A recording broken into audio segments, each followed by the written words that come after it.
তোমরা এলাকায় যেভাবে পাবলিসিটি করা হয়েছে, এখানে যদি লোক আইতো এরকম প্যান্ডেল 10টা তো টাকা দিতে পারলেন না, হইলে কথা কোন ঠিক না ব্যাঠি? আমার বন্ধুগণ, আল্লাহ পাক রব্বুল আলামিন কোরআনুল কারীমের ভিতরে জানিয়ে দিয়েছেন, قال له موسى هل أتبعك على أن تعلمني مما علمت رشدا। সূরা বলুন আল্লাহু আকবার।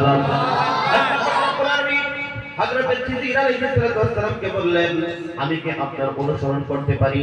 এই শর্তে কি আপনার অনুসরণ করতে পারি যে আপনি যা কিছু আল্লাহর পক্ষ থেকে শিখেছেন সেখান থেকে আপনি আমাকে কিছু শিখাবেন, সেই কথার উপরে ভিত্তি করে আমি কি আপনার অনুসরণ করতে পারি? জোরে বলুন সুবহানাল্লাহ।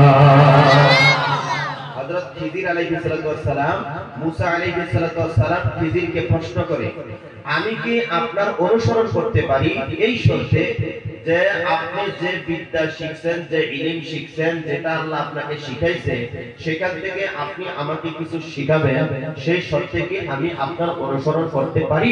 তাহলে এই আয়াতের দ্বারা বোঝা গেল হযরত মুসা আলাইহিস সালামের শিক্ষা অর্জনের জন্য আগ্রহ আছে। দিনী ভাইরা, তাহলে আমাদেরও শিক্ষা অর্জনের জন্য আগ্রহ থাকা লাগবে। যদি আগ্রহ না থাকে, ইচ্ছা যদি না থাকে, আমরা শিখতে পারবো না। এই মজলিসের মধ্যে যারা আছেন ড্রাইভার, এই মজলিসের মধ্যে যারা আছেন তাবলীগের সাথী ভাইরা, এই মজলিসের মধ্যে যারা হক্কানি পীরের কাছে বায়াত করানোওয়ালা মানুষ আছেন, ইচ্ছা আছেই বলে আপনি তাবলীগে গেছেন, আগ্রহ আছে বলে আপনি তাবলীগে গেছেন, ইচ্ছা আছে বলে আপনি ড্রাইভার হয়েছেন, ইচ্ছা আছে বলে আপনি রাজমিস্ত্রি হইতে পারছেন, ইচ্ছা আছেই বলে আপনি ডক্টর হতে পারছেন, ইচ্ছা আছেই বলে আপনি ইঞ্জিনিয়ার হতে পারছেন, ইচ্ছা আছেই বলে আপনি ডাকাত হতে পারছেন, ইচ্ছা আছেই বলে আপনি সুর হইতে পারছেন। জোরে কোন কথা ঠিক না ব্যাঠে? ভাই বাস্তবায়িত করা আর একটু সেটিংটা মিলানোর জন্য চেষ্টা করো। আমরা একটু জিকির করি, লা ইলাহা ইল্লাল্লাহ, লা ইলাহা ইল্লাল্লাহ, লা ইলাহা ইল্লাল্লাহ, লা ইলাহা ইল্লাল্লাহ, মুহাম্মাদুর রাসূলুল্লাহ সাল্লাল্লাহু আলাইহি ওয়াসাল্লাম।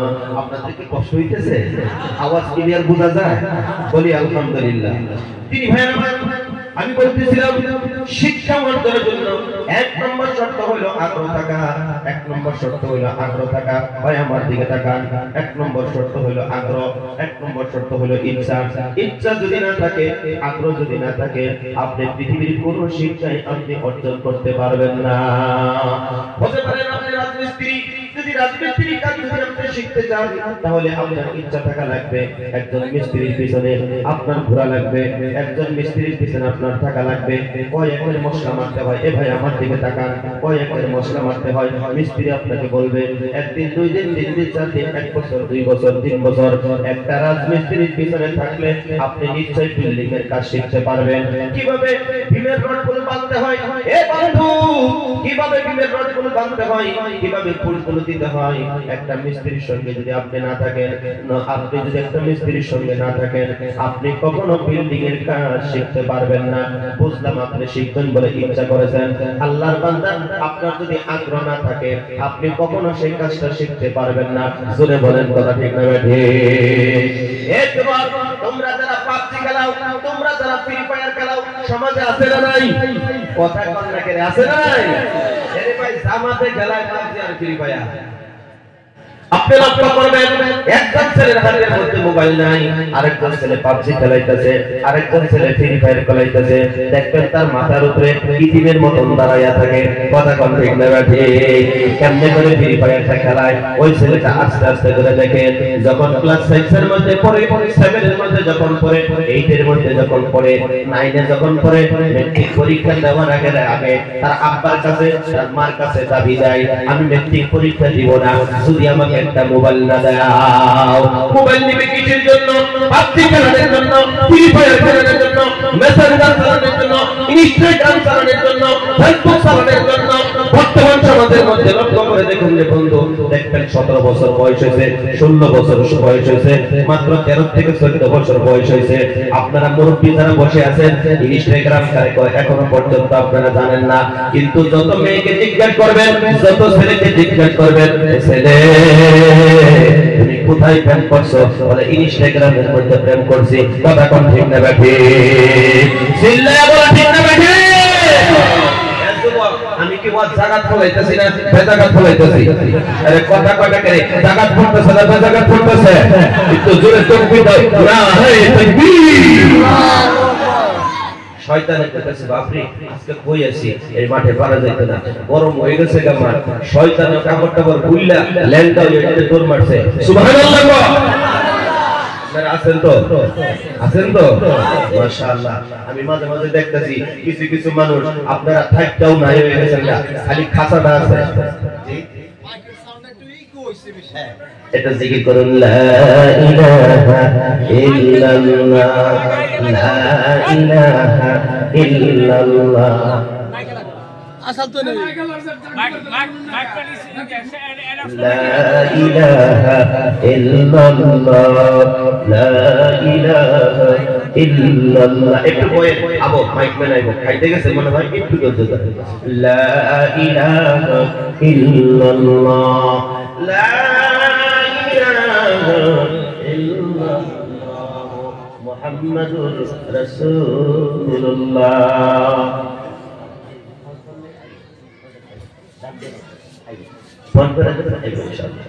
ভাই আমার দিকে তাকান। বর্তমান সমাজের মধ্যে এই যে আপনার ছেলের কথা বলছিলাম, যে ছেলেটা দাঁড়িয়ে দাঁড়িয়ে দেখে কেমনে করে ইনস্টাগ্রাম চালায়, কেমনে করে ফেসবুক চালায়, কেমনে করে ফ্রি ফায়ার খেলায়, কেমনে করে পাবজি খেলায়। তিনি ভাইয়ের আমার দেখে দেখে আপনার ছেলেটা শিখলো।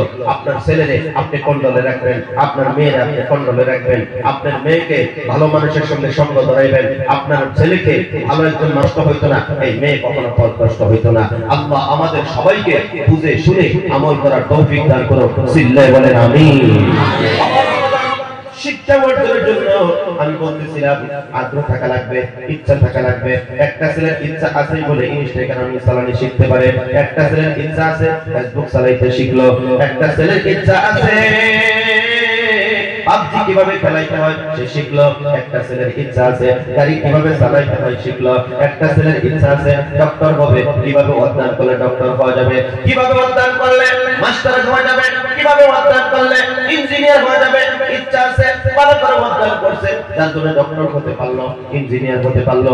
ইচ্ছা যদি না থাকে কিছুই শিখতে পারবে না। জোরে করে কথা ঠিক না বেঠি? আপনারা যারা ক্ষেত কর্নেওয়ালা মানুষ আছেন, যারা কৃষক মানুষের মাঠের মধ্যে বসে আছেন, আল্লাহর বান্দা আমাদেরকে যদি বলে হুজুর 1 বিঘা মাটির মধ্যে কতটা সরিষা বলতে হয় আমরা কিন্তু জানি না। কথা কোন ঠিক না বেঠি?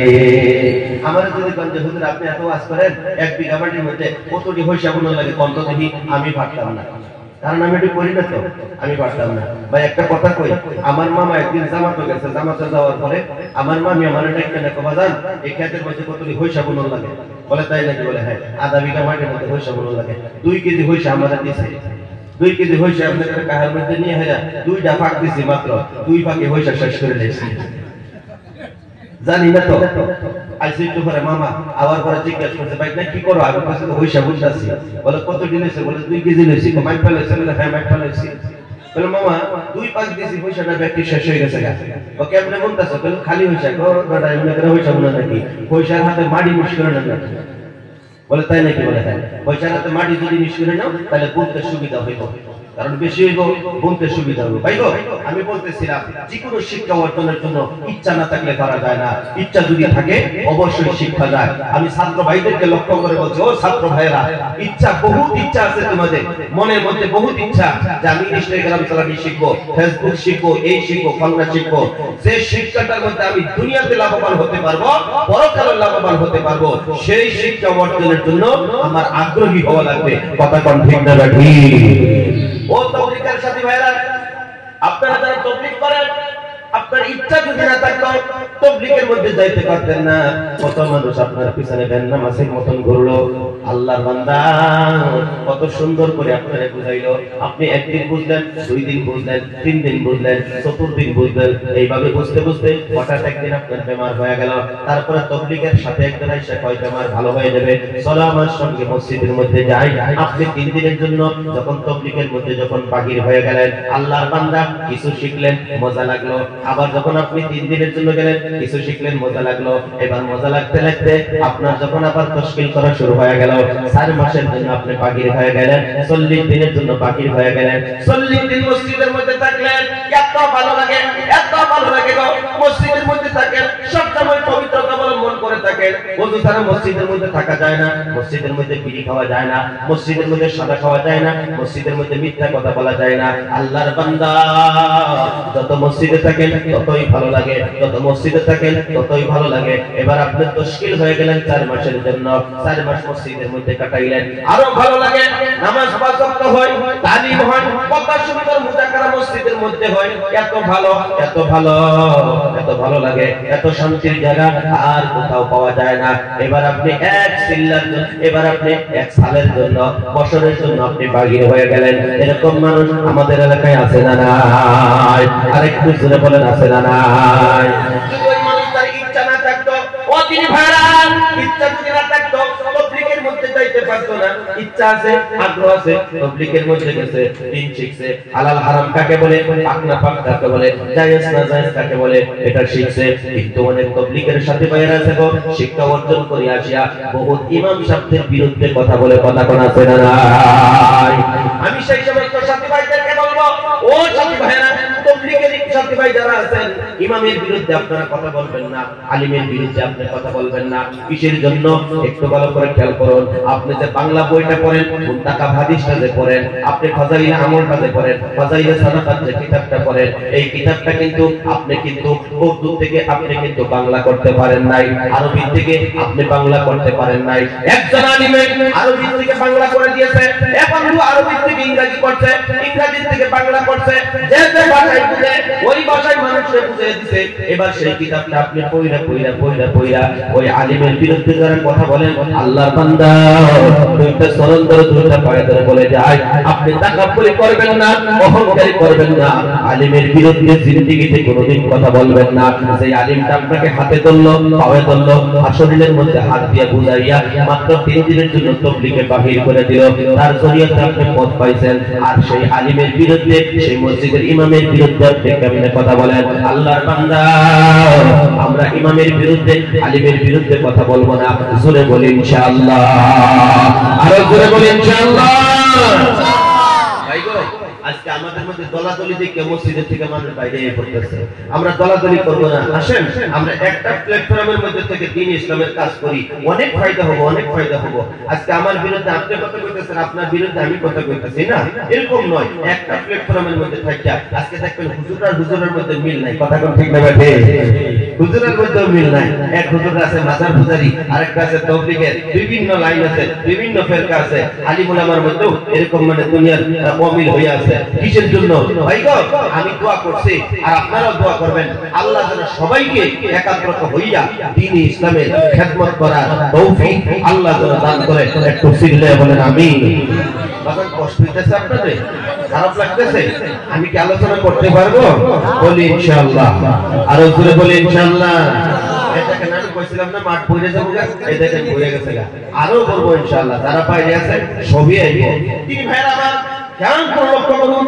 1 নম্বর হলো শিক্ষা অর্জনের জন্য আগ্রহ থাকা লাগবে, ইচ্ছা থাকা লাগবে। 2 নম্বর খুব গুরুত্বপূর্ণ কথা, 2 নম্বর শিক্ষা অর্জনের জন্য আল্লাহর বান্দা আপনি বিনয়ী হওয়া লাগবে। যদি বিনয় আপনি না হন, আপনি কখনো শিক্ষা অর্জন করতে পারবেন না। এই তিন ভাইরা আমার আজকের মজলিসের মধ্যে আপনারা যারা বসেছেন, অনেক মালদার মানুষ এখানে আছেন, অনেক টাকাওয়ালা মানুষ আপনারা বাড়িতে এখানে আছেন। আল্লাহর বান্দা আপনার বাড়ির মধ্যে খাট আছে, হলের কাছে এত সুন্দর দামি দামি বিছানা আছে, আপনি যদি ইচ্ছা করতেন বাড়ির মধ্যে পয়সা পয়সা মাইকের আওয়াজ শোনা যায়, কথা কোন ঠিক না ঠিক?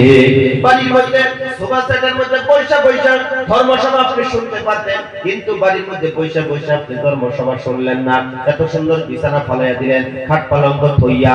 আল্লাহর বান্দা এই তলের থেকে তিরপলের থেকে ঠান্ডা উঠতেছে, তবু এই মজলিসের মধ্যে বসে গেছেন, কারণ আপনারা আলিমের কাছে শুনছেন। কোরআনের মজলিসে বসলে, আলিমুল আমাদের সুহবতে বসলে জীবনের সগীরা গুনাহ আমার আল্লাহ মাফ করে দেয়। সূরা কোন সুবহানাল্লাহ। আলিমদের মজলিসে বসলে আল্লাহ জীবনের সগীরা গুনাহ মাফ করে দেয়। কোরআনের মজলিসে বসলে, আলোচনার মজলিসে বসলে, যেখানে আল্লাহ আল্লাহ রাসূলের কথা হয়, জান্নাত জাহান্নামের কথা হয়, এরকম মজমার মধ্যে বসলে জীবনের সগীরা গুনাহ মাফ হয়। প্রত্যেকটা শ্বাস প্রশ্বাসের বিনিময় আল্লাহ আমরার আমলনামার মধ্যে নেকি দেয়। সেই আশা আকাঙ্ক্ষায় এত সুন্দর দামি দামি বিছানা, এত সুন্দর সোফা সেট সবকিছু রাখিয়া আজকে আমরা তিরপলের মধ্যে বসে গেছি। আমরা শিক্ষা অর্জনের জন্য বসছি। তিনি ভাইরা, শিক্ষা অর্জনের জন্য শর্ত হইল বিনয় হওয়া। তাহলে আমরা এখানে আজকে বিনয় হয়ে পড়ছি না ভাই? বিনয় হয়ে পড়ছি কিসের জন্য? একমাত্র শিক্ষা অর্জনের জন্য।